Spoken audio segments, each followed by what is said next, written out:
Hello and welcome to part 3 of the 8-string headless multiscale build. Today I have the neck and the body CNC'd, so follow along to see how I prep the body and the neck ready for spraying, which involves drilling, guides, fretboard radiusing, sanding, lots of sanding, grain filling, and then finally onto the spray job. So this is a bit of an experiment with the spraying. I want it kind of like a hybrid between a full relict guitar, but also kind of like the road-worn signature Hetfield Les Paul-esque guitar. On those lines, but I've not seen this done before, so I am not sure how this is going to go, but I have a method of which to try it out, but I'll only be able to do that when all the hardware arrives and it's ready to be assembled. But we'll get to that probably in part 4, as then there'll be more spraying later on down the line. Let's crack on. Go!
So something has gone wrong. Originally I was using the same paint that I've always used, which was the Northwest Nitro aerosols in the rattle cans. What I was going to use was this Lake Placid blue, I believe, quite sparkly, and a Fiesta red from another supplier, I can't remember the name. But I put the Fiesta red on and immediately could feel the difference between this other brand and the Northwest, and it was much thicker and felt rubbery, not dry. I don't know how to explain it, but as soon as it went on, it was thicker and not what I was used to, so I wasn't expecting it, but I kind of persevered on and then went on to the other normal sort of paints that I'm used to, in this case the same sparkly blue. So I've actually changed my mind, because in the world of headless and multiscale there's a differentiation between, you know, the new and the classics, and the idea of putting classic colors on a modern, you know, instrument is probably going to upset some people and make some people very happy. It's my guitar, so whatever you say, I don't really care, but as long as it looks good, I'm happy. So I actually sanded back those two colours because I didn't think they were appropriate, and I then reordered a bunch of classic colours, which I'll put some detail as I go through the paint process. But basically I'm now going to resume with a Northwest Fiesta Red, which is a bit more orange than red, which is nice, and a denim blue sort of colour.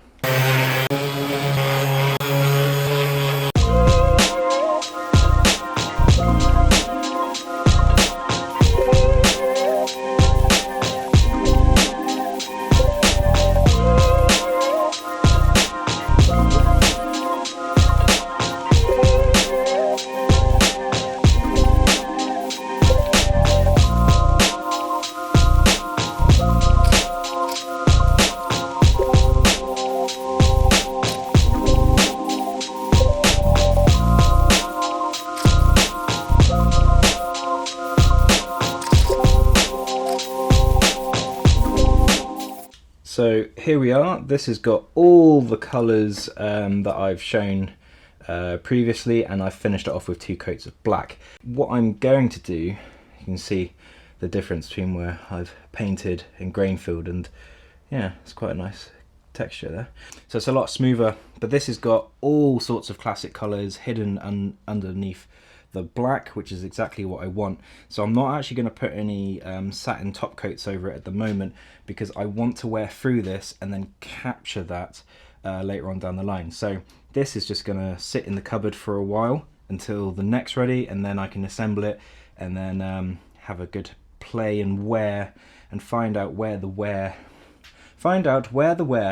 actually is on an instrument like this, because I can't copy pre-existing guitars, because obviously this is a different shape in a multiscale and headless, so all the other references won't work. Yeah, so this is going to sit in the cupboard until it's ready, and I'm going to crack on with the neck.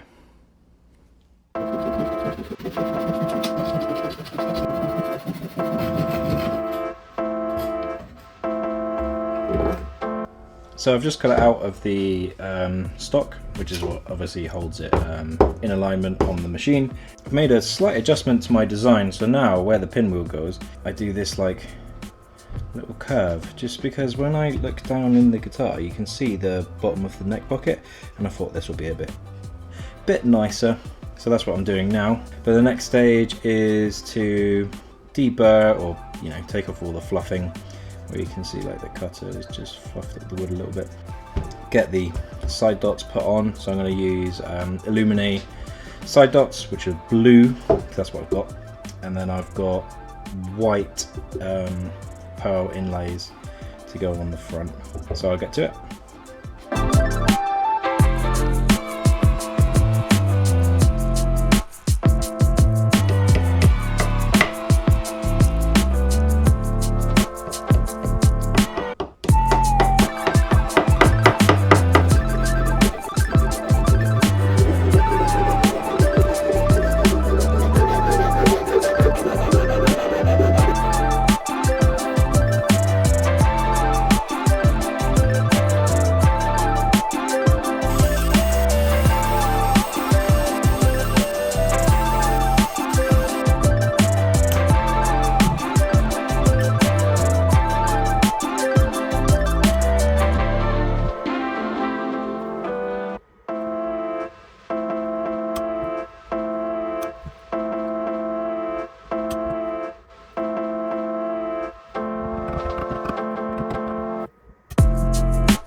So I've got some ply, 12mm birch, some of the good stuff, and I'm going to cut that now so that I can progress with the 80mm wide sanding block for this 8-string. So here it is.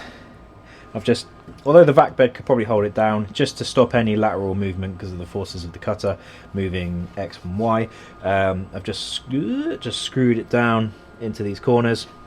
So I'm going to get that cutting, and then hopefully you'll see me putting it together and using it. Let's see.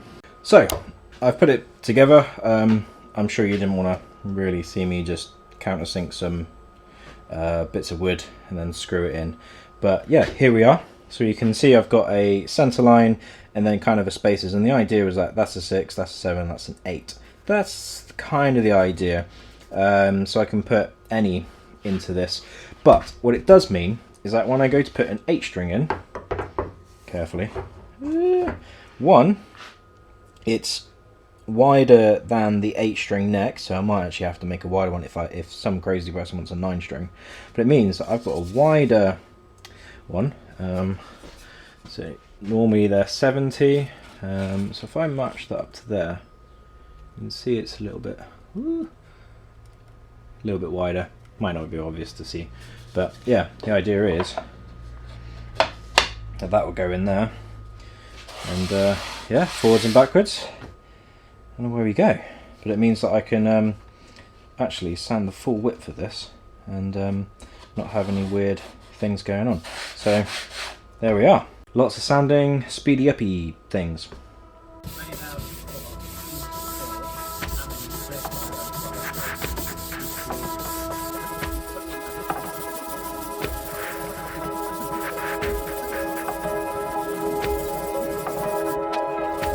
So I've just taken it out of my fret radiusing jig. I've just sanded this to 800, but what I'm going to do before I go up to about 1500, because obviously I want to try and burnish this top surface so that when I put any masking tape off or taping it off from the, what do you call it, the spraying, so I need to fret it first, and then when I put some super glue, obviously it'll be easier to wipe off because the glue won't have any ways to penetrate into the grain, because I've basically burnished it or sealed it off just by sanding. So what I'm going to do is just go in with my fret slot tool and just clean up these slots, and then I'm going to use a V needle file just to basically chamfer the edge, but hopefully the next few clips will explain that. Let's crack on.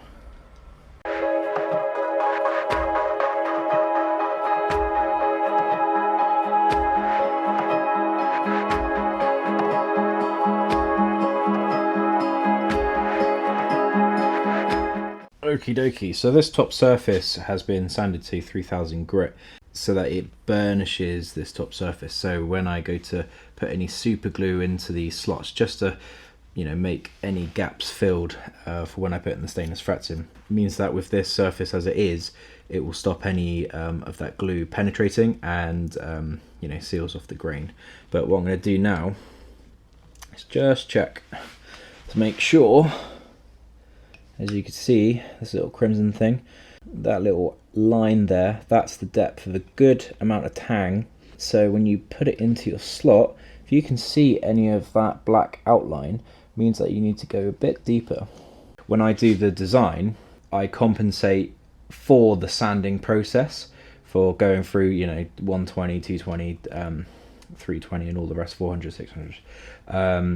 And that's obviously going to drop it down. So I actually add 1/4 mil extra depth to the slot, and then that gives me enough reassurance that even on if I go in flat, you can see it's all nice.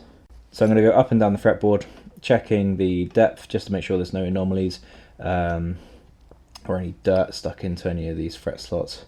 And then I'll start radiusing my fret wire to the 14-inch of this one. So I've just realised I've just radiused all the frets to 14-inch for this 8-string, and I've pre-cut them and kind of aligned them to which fret position they are. And then I realised that I've stupidly didn't hit record. So here's a recreation of that. So now we've got all the frets cut to length. So I'm going to nip the tangs on one end and then cut them in so that they can match up with each individual fret slot.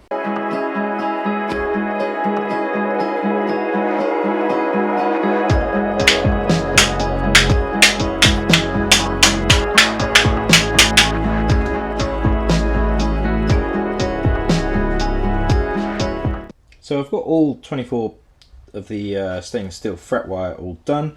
I use the StewMac premium fret tang nippy tool. I'm not endorsed by them or anything. Hint hint StewMac, if you're watching, please.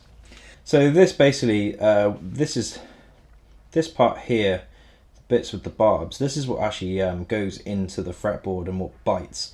So I use a 0.6mm end mill, and this basically is a friction fit, and the barbs splay out and seat themselves nicely in the grain of the wood, which can be a problem when you do things like rich light, because there's no give in it because of the resins in the paper. So you do have to widen out the channel for that. But this is a Zebrano fretboard, so we don't have to worry too much about that. And you can see, if I just focus here, the base of that tang will leave an ever so slight rise, and it will probably dent the edge of the fretboard on there. So what I'm going to do is, as well, as this is a shearing process, as you can see there, what it does is fits there and goes into the groove. What happens is on the reverse side of it, don't know if you can see it, what tends to happen is that the end of that tang can just roll over an ever so amount. So I'm going to use the fret end dressing file just to clean off this edge, but also just take any of that residual tang off of these, off of the bottom of that crown. So let's give it a go.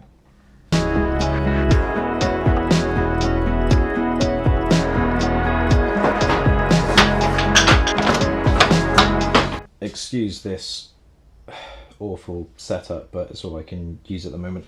So I'm gonna start pressing in these frets, and I'm gonna put just a little tiny bit of super glue just into the outer edge of the fret slots and the center, just using the 10 grade thin super glue.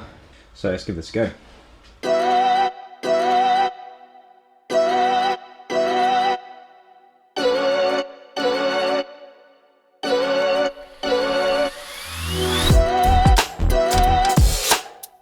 Frets are all installed, and I put a bit of super glue in the outer edges and the middle of the fret slot. And then what I've just done is I've just put a bit of super glue, and basically what I do, I allow the super glue to wick, which basically means that it finds the path of least resistance, I guess. So any gap it kind of goes into. So what I'm going to do now is use my fret end pliers, nippers, whatever they're called, from Stumac, and just basically bring them in, because you see them all poking out, which would be horrible to play a guitar. Shred your hands up. So yeah, I'm going to just nip them and then start using one of these, which is a pre-radiused block, which allows me to do the ends, and it's also to any angle that I want. And I choose quite a steep angle because it's a modern instrument as opposed to really beveled over. And I can change these out for the Axminster file, so I've got a rough, medium and smooth, so I can just speed up the process.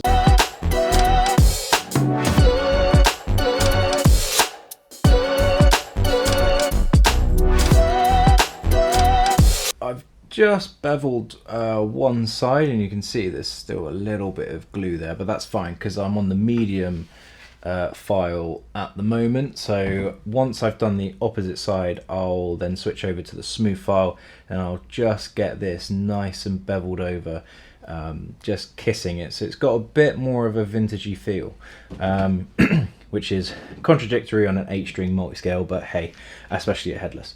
Now the trick with these is because you've got more frets congested, obviously, down the back end of the neck than it is here. The reason why, if you see in the time-lapse, I don't really file too much here. I'm actually focusing my attention at the back end of the neck. That's because there's obviously more metal there, so I've got to do more passes with the bevel file. So what I tend to do is go up and down, and I kind of slowly work towards the back, and then I'll try and kiss it all together, which is a bit of a pain.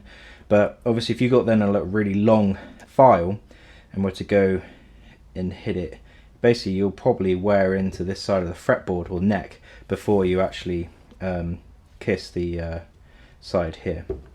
So more filing, so I'm going to do this side now. You can hear my finger catching. Yeah, I'm going to do this side now.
what I'm going to do now is use a fret dressing file from StewMac if you want to sponsor me. And then you've got a flat side and a rounded side.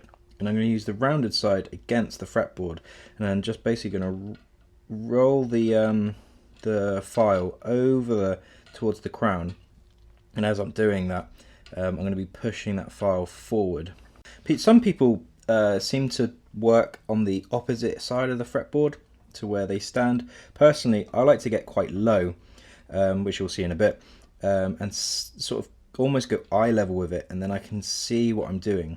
I then use my left index finger because it feels like I can control it better. At least I've got something to guide it on softly, the tip of my finger. So I use that just kind of like as a guide.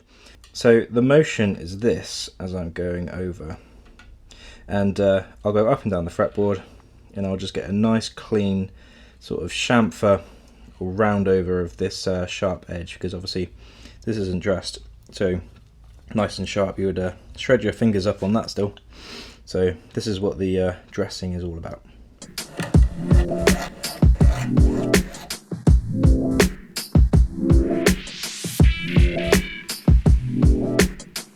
So a new little tool that I recently purchased is this thing called Fretilizer. Basically they've taken all the vowels out of, I don't know, Maha Studios likes to call it the Fritzl leveler, I guess.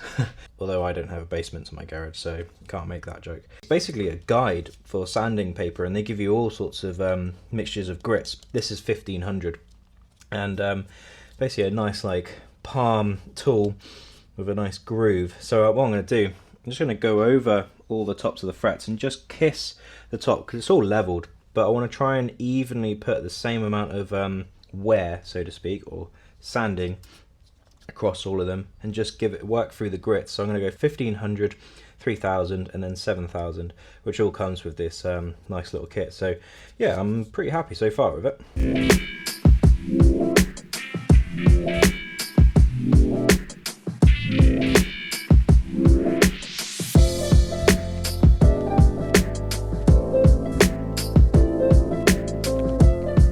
Now the idea is that this is basically mimicking the nut angle, but it's also got these pre-grooves, and I've got some grub screws that are actually, I don't know if you can see them, on the inside, and then a couple of Allen keys, and that will hold the nut in place whilst I shape it.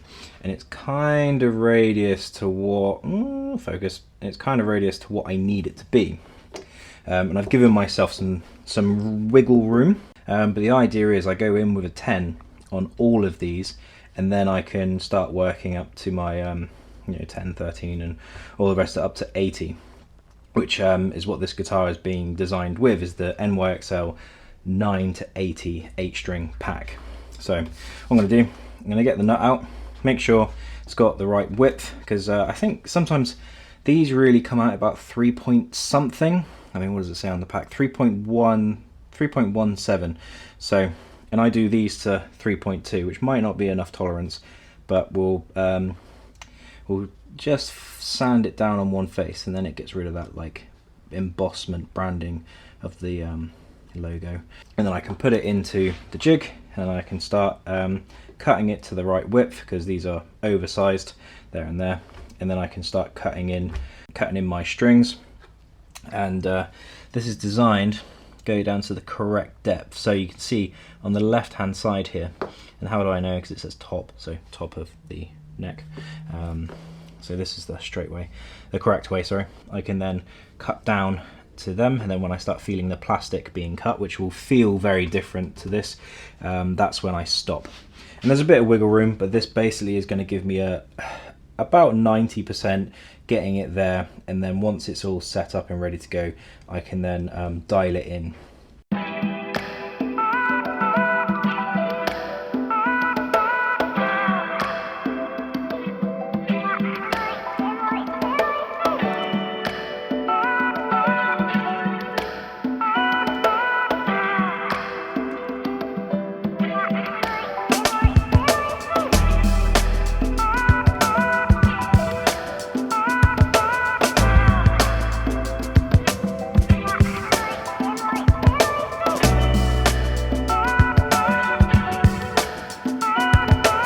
So I'm ready for spraying of the 8-string neck. So I've taped it all up. I put some bolts into where the headlock will go. So I'm going to use the Northwest guitar stuff, sanding sealer, and then all I'm going to use after that is just a satin nitro top coat over that. And then it's just got to sit for a while because it hardens. It's a bit different to poly. Nitro's got to gas off and cure for 2 weeks minimum before you can start like touching it, otherwise it's very soft, which is why people opt for it to be a relic guitar, which is what some aspects of I'm going to incorporate into the finish of this one, because actually I've got the body at the moment curing or setting in the in my cupboard. So let's get spraying.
So here we go, all well, I say put together. The neck fits, obviously. I've just put 2 bolts in the back just to hold it in place. I haven't got the ferrules or anything, but yeah, just a quick sort of put together, make sure it's all looking pretty good, and I'm pretty happy with it. The next part is now to do like a pre-assembly where I get the bridges in, string it up with the headlock, and basically what I'm going to do is then start to wear through the paint and make it into a relic. But as I've got multiple colours underneath this black, I want the effect of all those coming through. So it's going to be a bit of an experiment, but that's going to be in the next part, where I'm then going to, once I'm happy with the finish and the relicking or road wearing, I'm then going to top coat it, and I'll put the logo on. But yeah, it's all looking pretty good. So yeah, thank you for watching. If you've enjoyed, please like and subscribe. Thank you to everyone who has subscribed and has joined me along the way. And hello to all the new subs. And I'll see you next time on part 4.